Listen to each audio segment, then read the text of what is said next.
Have you ever thought about your highest emotional need? That may sound complicated, but what if it were actually pretty simple? Mike Foster is the author of the Seven Primal Questions, and friends, this book has changed my life. Our primal question is the thing underneath the thing that drives everything in our lives. And once we discover it, we can quickly overcome the challenges that have been holding us back. Mike Foster's work has had such a profound influence on both my life and career for years, and I am so excited to introduce him to you today. I am confident that this conversation will be impactful for you as well. Before we dive into today's episode with Mike Foster, we want to give a huge shout out to our sponsors, Tim and Andrea Looney from the Looney Advantage at Realty Executives, Arizona Territory. They've been proudly serving the Tucson area, helping families buy and sell for over 24 years, with a special focus on the Houghton Corridor and the Vail School District. Tucson friends, you can find them by searching the Looney Advantage on Facebook. Mike Foster is known as the Mr. Rogers of personal development, a best-selling author, speaker, and executive coach empowering people to build strong lives by turning their setbacks into superpowers. He is the creator of the Primal Question Framework, the podcast host of the highly acclaimed Primal Question podcast. His work has been featured on Good Morning America, Fox News, and the New York Times. And if being known as the Mr. Rogers of personal development didn't give it away, he is one of the most genuine, caring, impactful leaders I have ever encountered. And I could go on, but let's have you meet Mike for yourself. Welcome to Living the Reclaim Life podcast. I'm Denisha. We're glad you're here for conversations that revive hope, inspire healing, and encourage you to live a vibrant life with Christ. So grab a cup of coffee as we chat with today's guest. In addition to all of your incredible work that has personally changed my life on so many levels, you get to live in San Diego with perfect weather, your wife Jennifer, and your fluffy dogs. Mike, welcome. I am absolutely thrilled to have you with us today.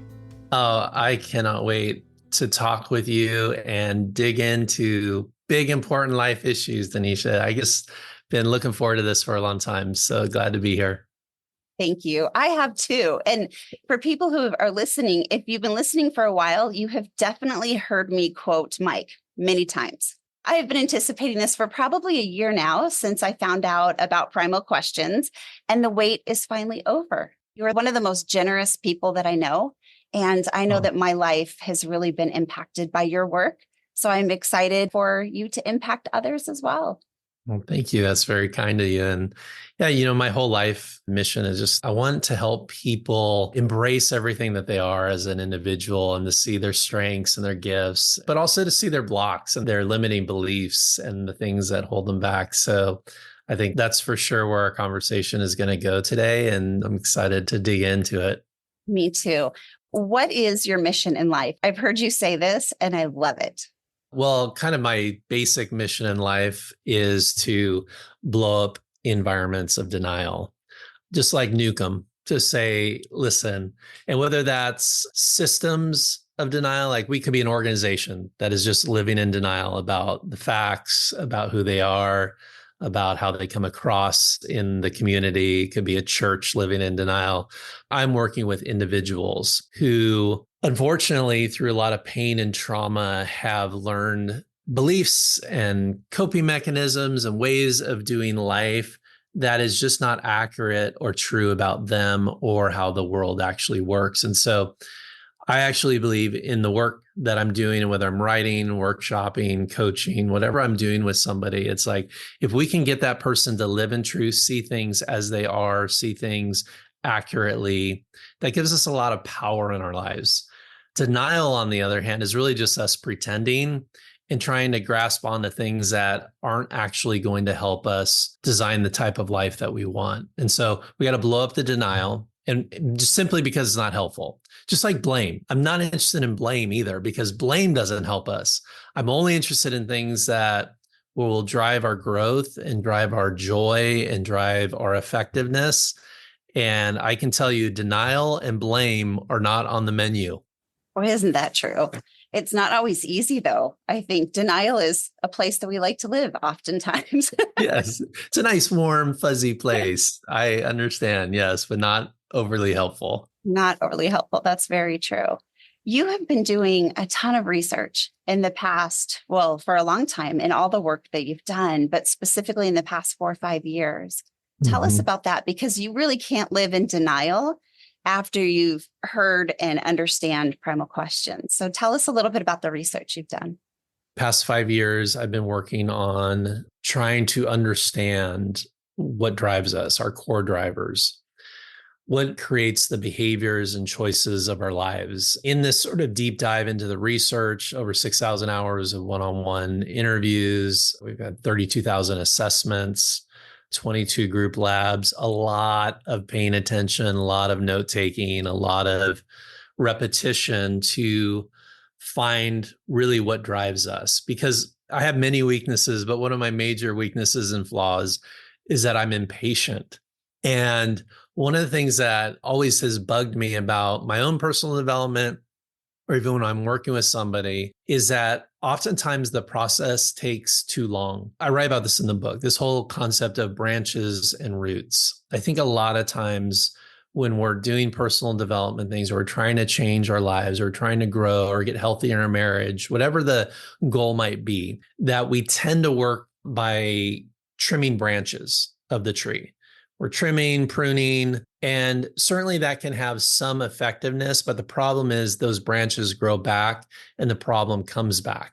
And so the work that I do and the research that I put together in terms of the primal question is about going towards the roots, understanding the roots, what's creating the branches, what's creating the tree. And if we can understand that, that gives us a lot of clarity and a lot of power. And we don't actually have to go slow at that moment. Okay. Because trimming branches there's a lot of branches. I can tell you there's a lot of branches of life. Trimming this and that. And that's a lot of work. It's not overly efficient. We're not dealing with the core issues of our lives. And so if I can get somebody to orient around what we refer to as your apex emotional need, to understand what the highest need that you have as an individual. It's really what I call the center of your emotional solar system. It's the sun, and everything of your life revolves around it. If we can understand that and how it works, both the positives and negatives of that core emotional need, how you have designed your entire life to meet that emotional need, the things that you care about, your mission, your career, how you do parenting, how you do marriage. If we just saw, okay, we see the sun, we see the center of the universe for our lives, it just gives us this clarity, and it fast tracks us to putting into action the actual changes that are going to make a difference. Mike, how do we do that, though? I think oftentimes we're so focused on the branches. We're so focused on the do's and don'ts and the rules of life. How do we dig deeper? How do we do that? Well, I think part of the reason why we stay in the branches is that most systems, most communication, most therapy, most coaching revolves in the branches. It's sort of how it's been set up over the years. And again, there's nothing wrong with like trimming the branches. There's certainly some positive things about that. But one of the things that I talked about in the book is, too much of whether it's ministry or therapy or coaching or whatever it is, Bible teaching, we're focused too much on behaviors. And behaviors are just the outcomes of something that is going on deep inside of us. And so what I write about in the book is that, like, when we think about behaviors, behavior modification is one way to create change, but it's sort of an elementary approach. It's not, I wouldn't say it's a very strategic approach. I think it has a lot of downside, usually doesn't create the breakthrough that most of us are looking for.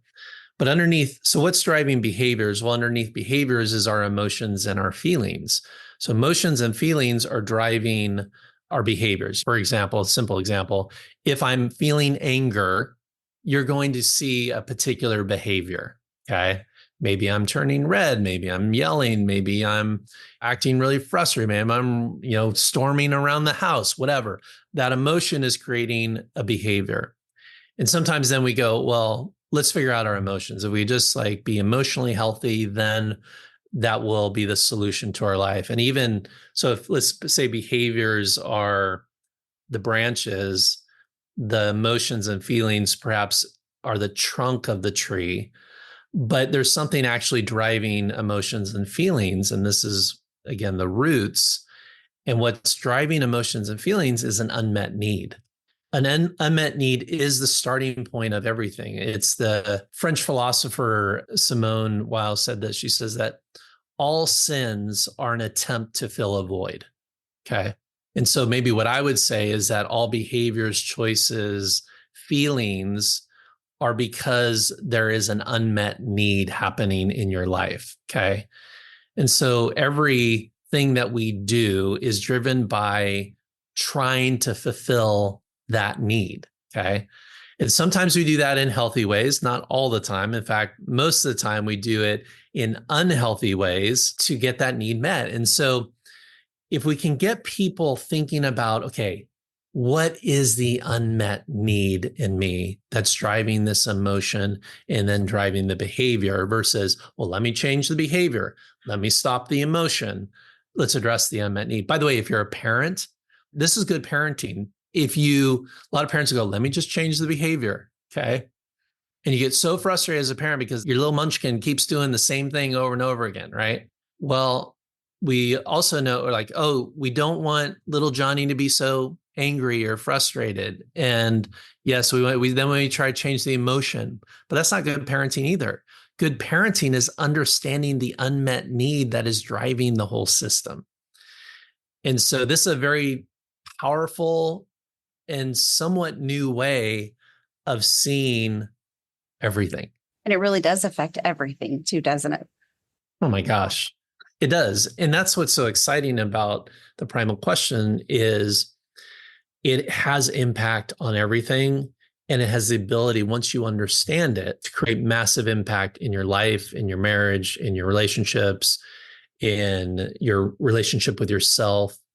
I mean, it's incredible, but you cannot go there unless you understand and identify what is the unmet need and get crystal clear about what's going on there. About 12 years ago, I was looking back in my journal. I was a pastor at a church, and I had our executive pastor called me in his office, just a random Tuesday, I think it was. And I walked in and he said, Denisha, he said, we love everything you're doing. And he really complimented me a lot. And I was like, oh, this feels good, right? Yes. And he says, we love everything you're doing. You're here late. You're, motivated. You're doing this, that with volunteers. And he goes, but what we can't understand is what drives you. Mike, I wanted to run in that moment. Fight or flight kicked in. I felt super exposed at that moment. I didn't know what drove me. That was 12 years ago. And I don't know what this is right now, but I wanted to get out of his office and just run. I just felt like he was asking a question that I did not or was not ready maybe at the time to dive into. Fast forward 12 years, as you're talking about this unmet need, as you're talking about these questions, it wasn't until I read the Seven Primal Questions that I realized what drove me. And that is 12 years of me thinking, I don't know why, but I don't ever want somebody to ask me that question again, because there's something flawed within me, is how I felt in that moment. But what I've come to realize as you're digging deep into that unmet need, what I've come to realize is that's exactly what that was. What drove me was my primal question. And what drove me was that unmet need of wondering if I had purpose. So I was overworking. I was doing all of these things. And so I relate so personally to what you were saying with that. How did you take this framework from what drives us? What is the unmet need in our hearts? How did you make it so simple? The question. That's a great question, right? That's a really good question, because what we're talking about perhaps sounds simple, but there are so many moving parts and so much complexity behind the model. Just as I have a fault in wanting things to move faster and I'm impatient, I also am anti-complexity. And here's why I'm anti-complexity, because when we introduce complexity to our lives, especially when it comes to personal growth or making changes, we are setting up a model that just isn't going to work for somebody.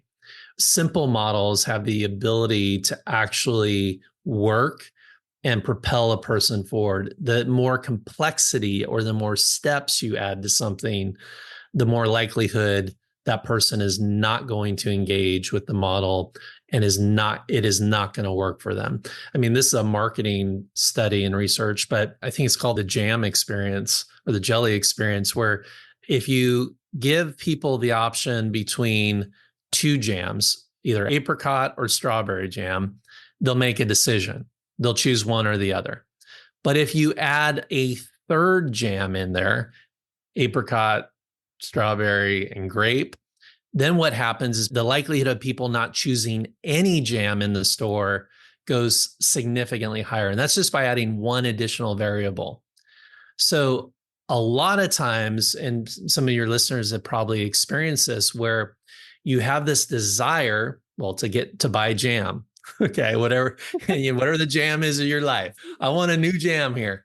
But there's so many layers and so many steps and so many things to consider that all of a sudden you don't make any choice.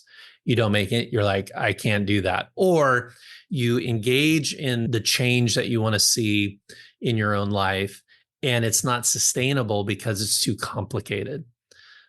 And so simplicity is really important. And that's why Primal Question at its heart is very simple and repeatable and understandable, because human psychology and people are not simple people. They're not simple entities. They're very complex. And so I'm really interested in equipping and empowering people with simple language.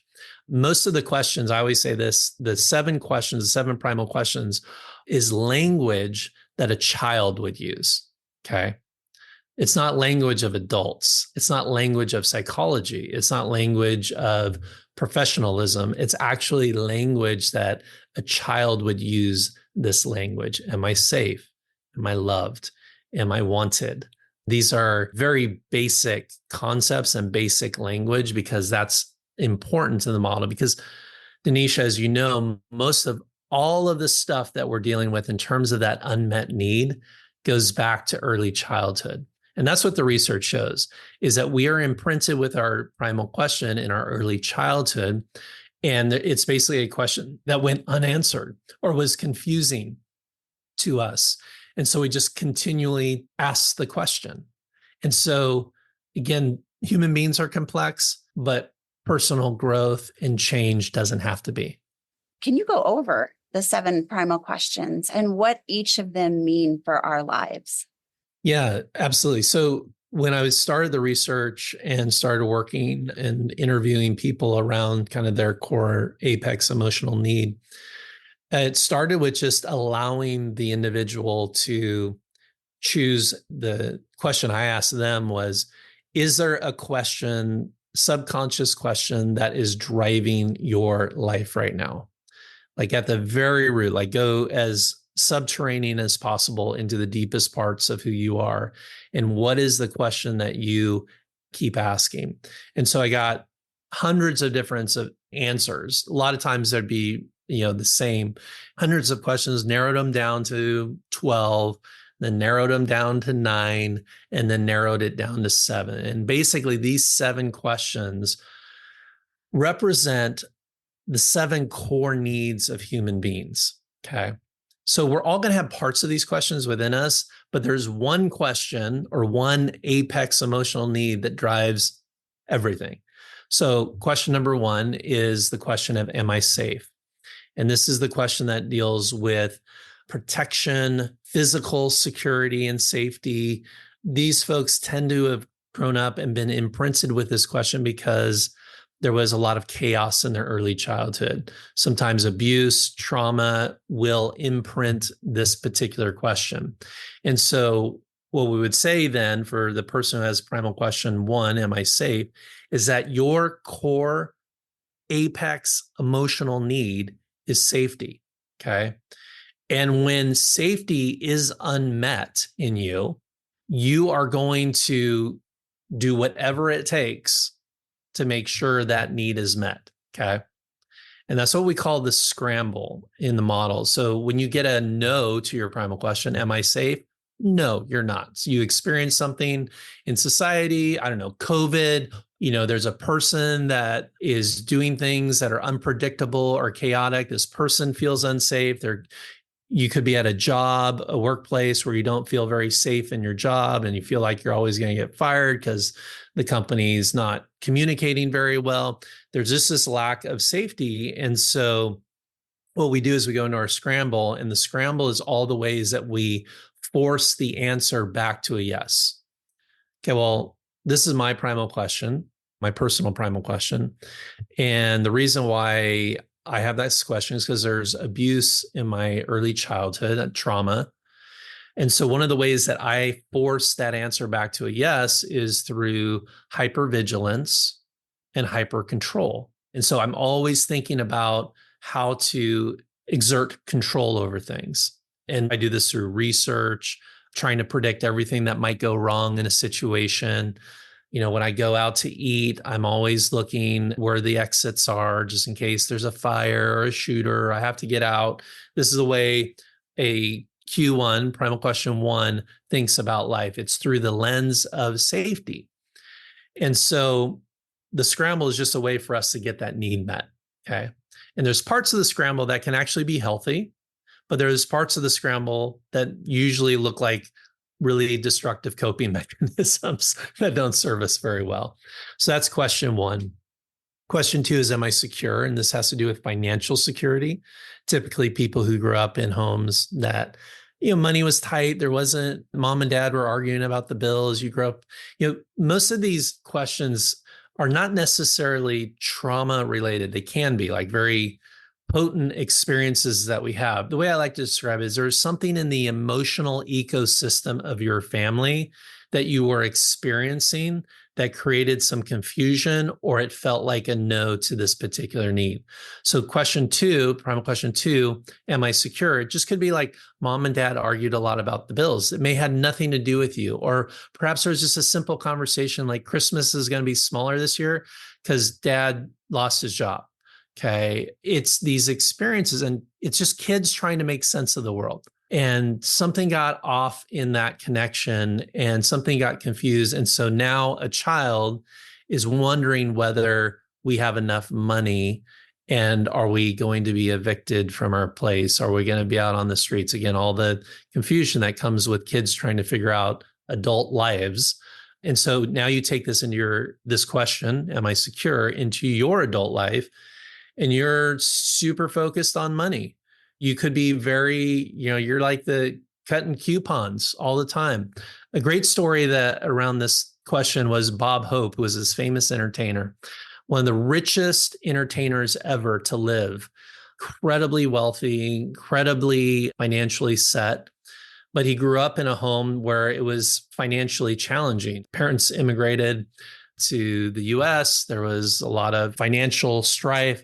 And Bob Hope, who's the richest entertainer in the world, was often seen shopping at flea markets and pawn shops to get clothing and items because he did not want to spend a lot of money on certain things.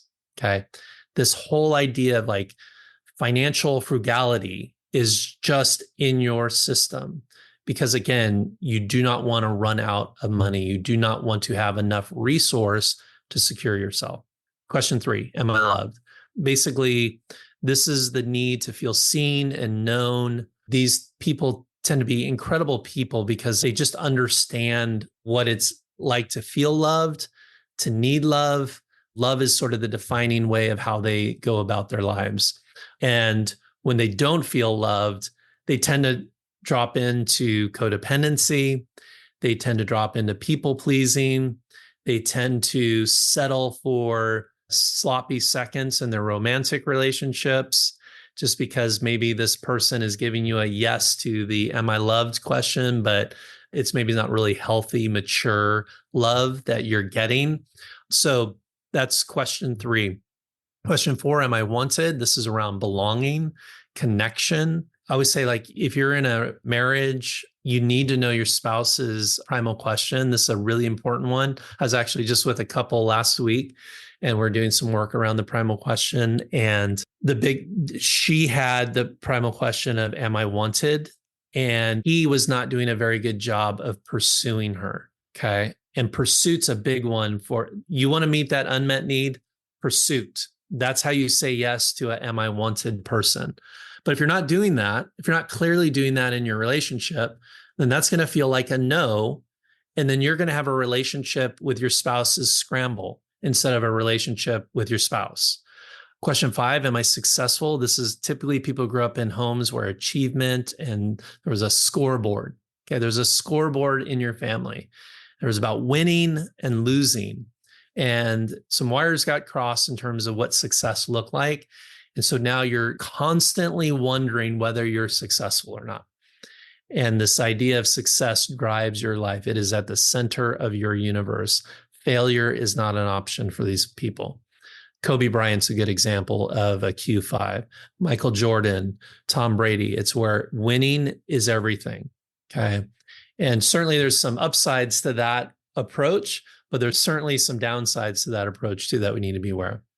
Question 6, am I good enough? This has to do with value, being sort of, a lot of people struggle with just feeling a sense of that they're not enough, that they're flawed, that these people tend to struggle with a lot of shame. And that's because there's an early childhood imprint of a lot of judgment, a lot of critiquing. Another way to think about it is maybe mom was always kind of pestering you about your dress and what you wore to school. Maybe dad was sort of negative towards the type of people that you hung out with. You just got this criticism, constant criticism. And so you get imprinted with the question, am I good enough?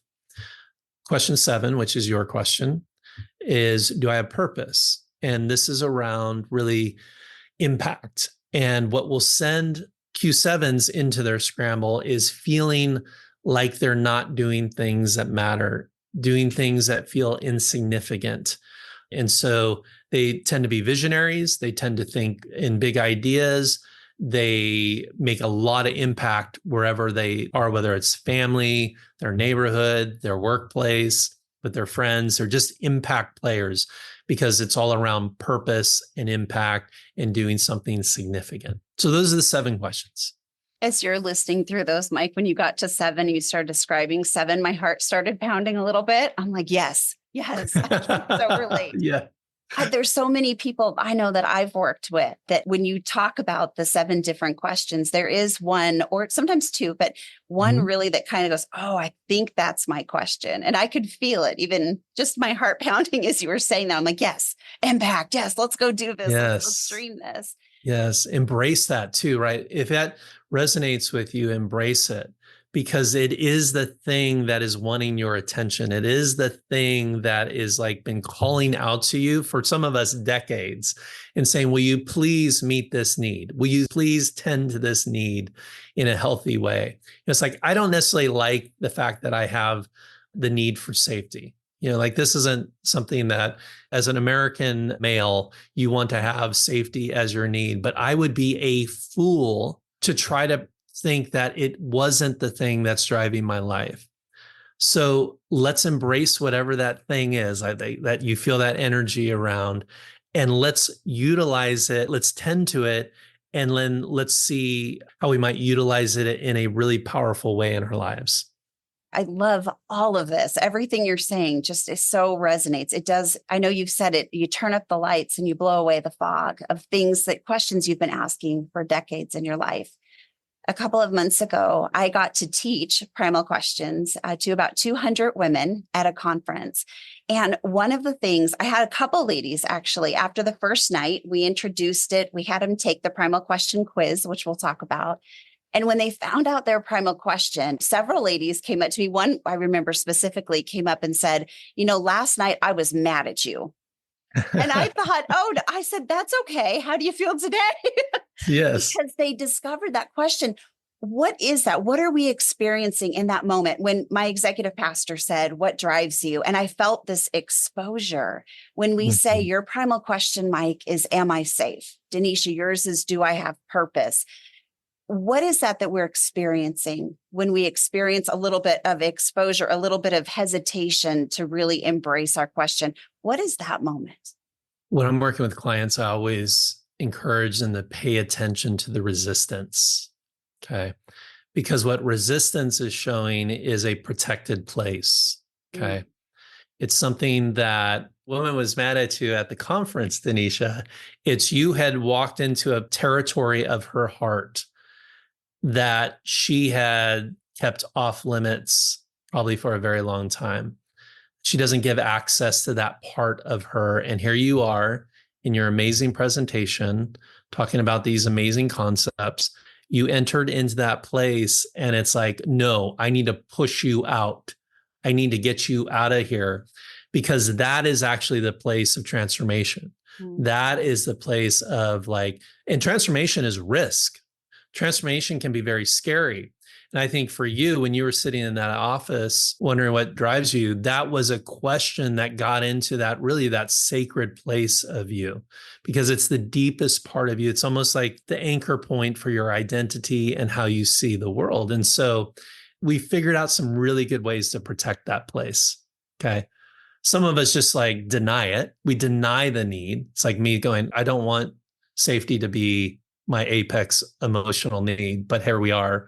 I can deny it all I want, or I can embrace it, get language for it, and be empowered around it versus sort of defensive.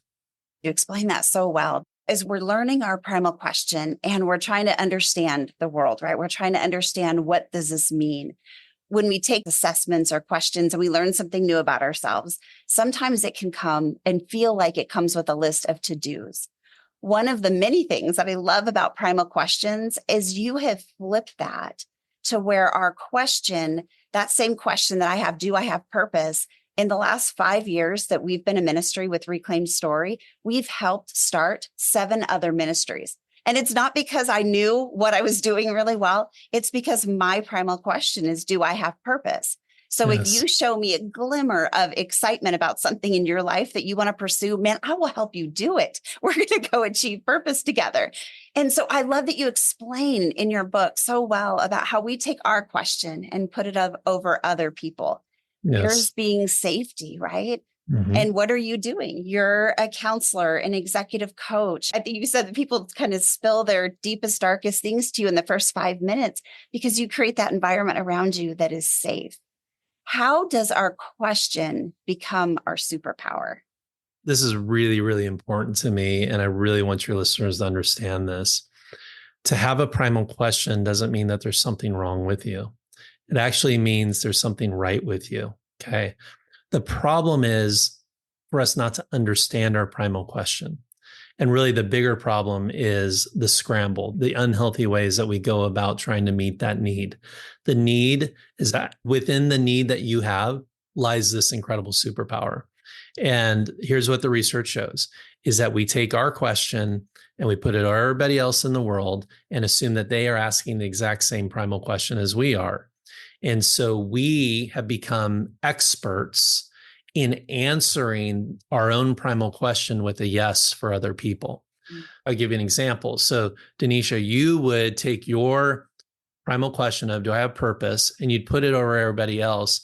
And you are going to attune and connect and have conversations and affirm purpose in other people, all the way to like, I'm going to help you launch an impactful, meaningful new ministry. Okay.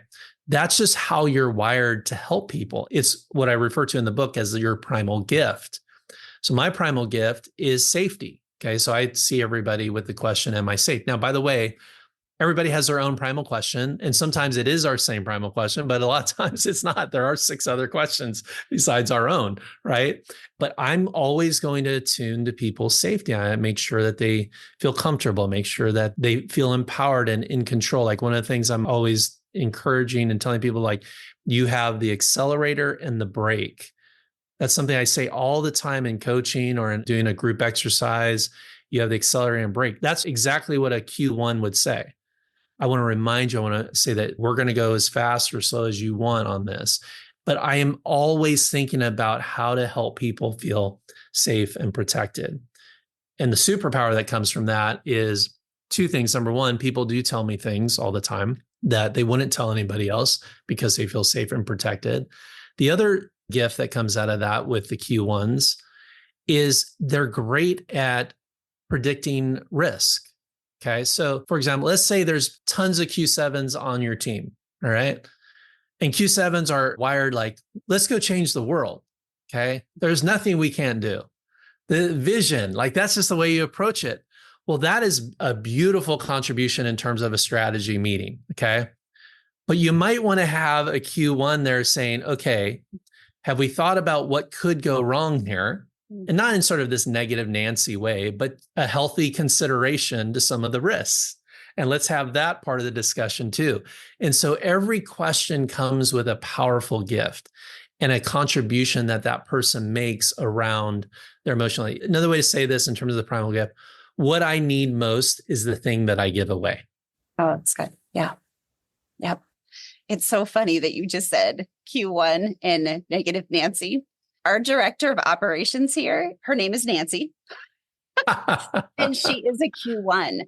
And let me tell you, when we began working together and applying our primal questions, I'm a 7, she's a 1, and you've taught that the furthest your questions are from each other, the more different you are, right? Yes, the more difficulty to understand that need, right? Yes. So like 2s and 3s can, understand a little bit more. Well, Nancy's a 1 and I'm a 7. So I want to go change the world.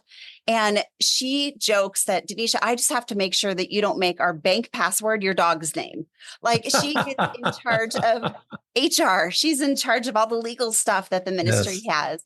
There were times when I want to go change the world and I would scare her.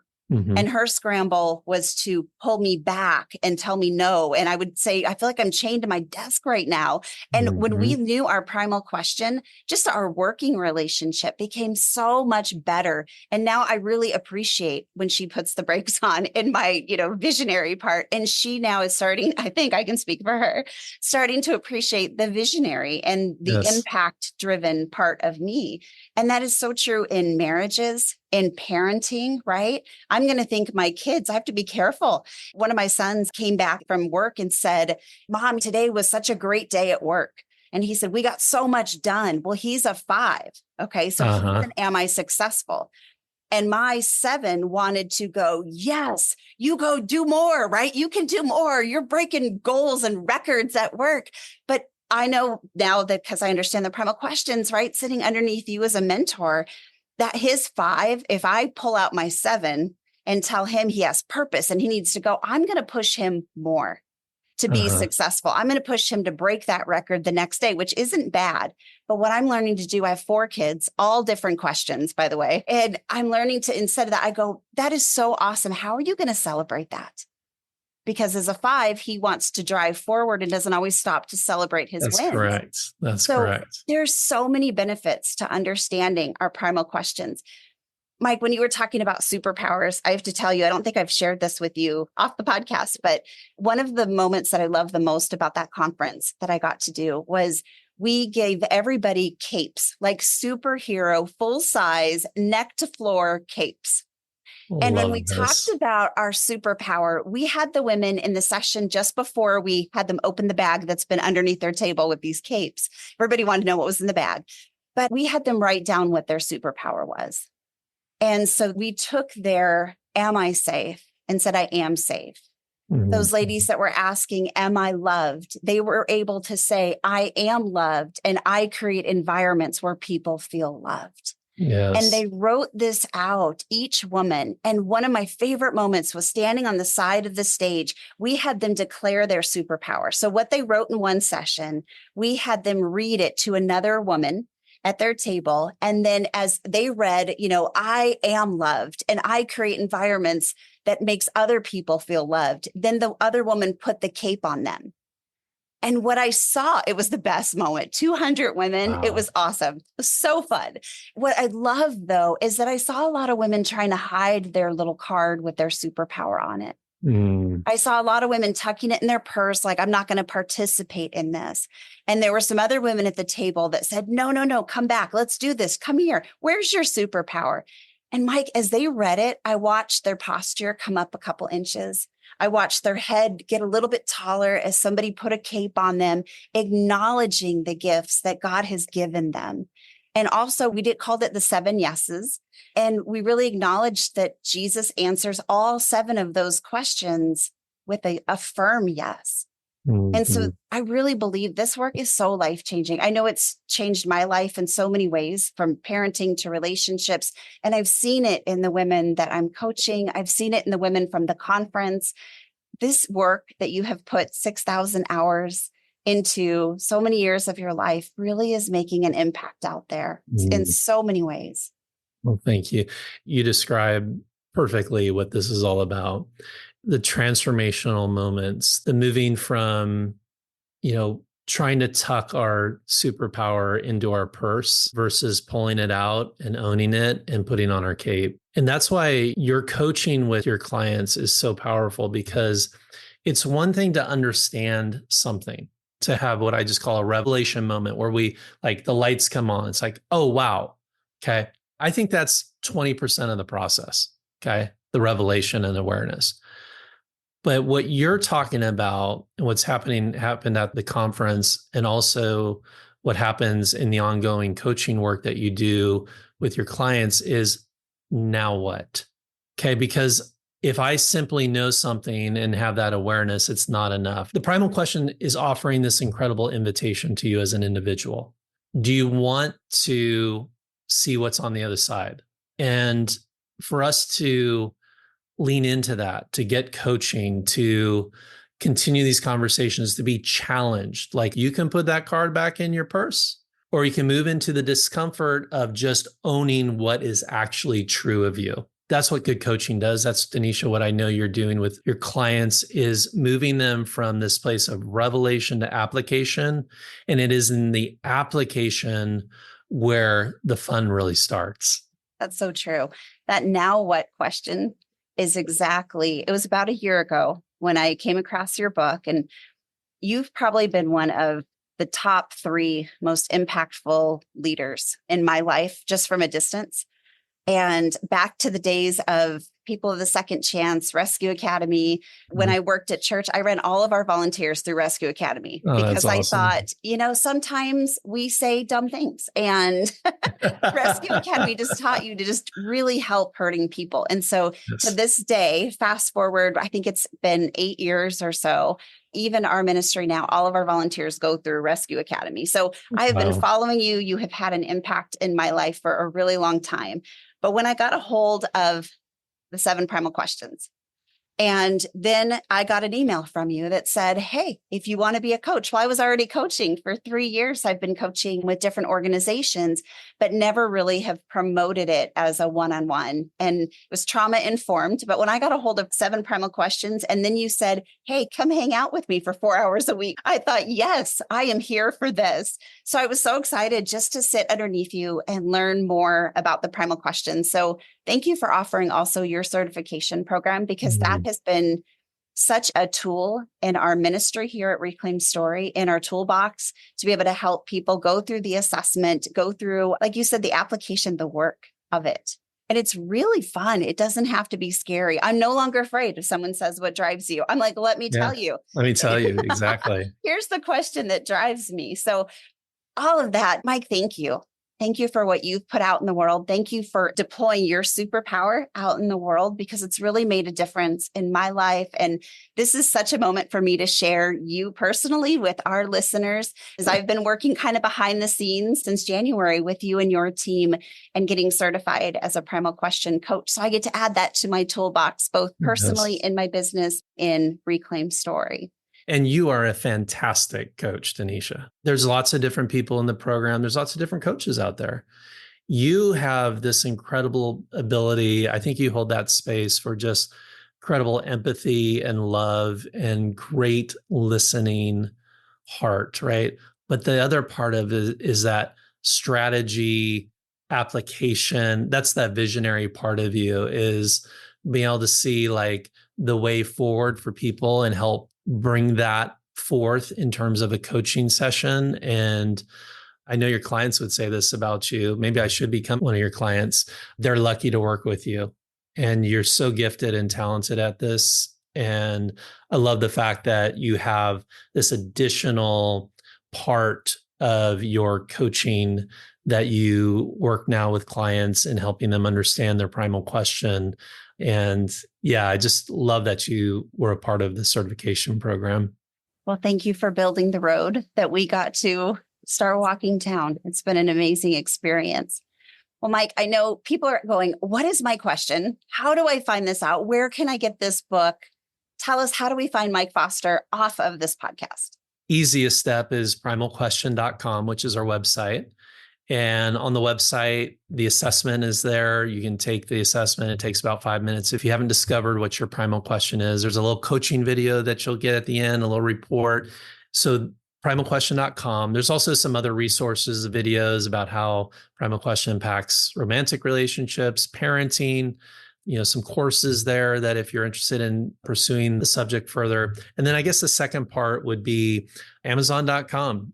Pick up a copy of the book. If you've enjoyed this conversation, you've been intrigued by the concept, it's a very easy, simple read. Again, my core value of anti-complexity. I've written an anti-complex book. So it's a very easy read. And by the way, if you have read the book, if you already got the book, I always ask people to leave a review because that's the best way that you can support this work is telling other people about it. So Amazon reviews are super helpful to what we're doing around here.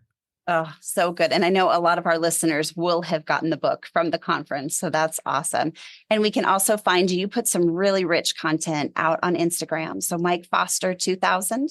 Mike Foster 2000. That's right. And it's the only, I guess Instagram posts to my Facebook page, but I'm never on Facebook. I'm just on Instagram. So that's a great way to connect with me too. Mike Foster 2000 on Instagram. Well, Mike, thank you so much for your time today, for giving us the gift of your time and all of the work that you've done. We really appreciate you. Thank you. Thanks, Denisha. It's been a pleasure to be with you today. What an impactful conversation. If you would like to take the next steps in discovering your primal question or diving deeper through primal question coaching, you can email us at podcast@reclaimedstory.com. Thanks for listening. I pray you found hope in today's conversation and maybe even feel a little less alone in your story. Stay connected with us on Facebook and Instagram at Reclaimed Story. Want to learn more about living a reclaimed life and how you can be a part of our growing community of reclaimers? Check out our website at reclaimedstory.com. All of those links and more will be in the show notes. And if you enjoyed this inspirational podcast, be sure to subscribe, rate, and review. Not only will you be the first one to know when new content comes out, but it is also a huge help in helping us reach more people to live the reclaimed life.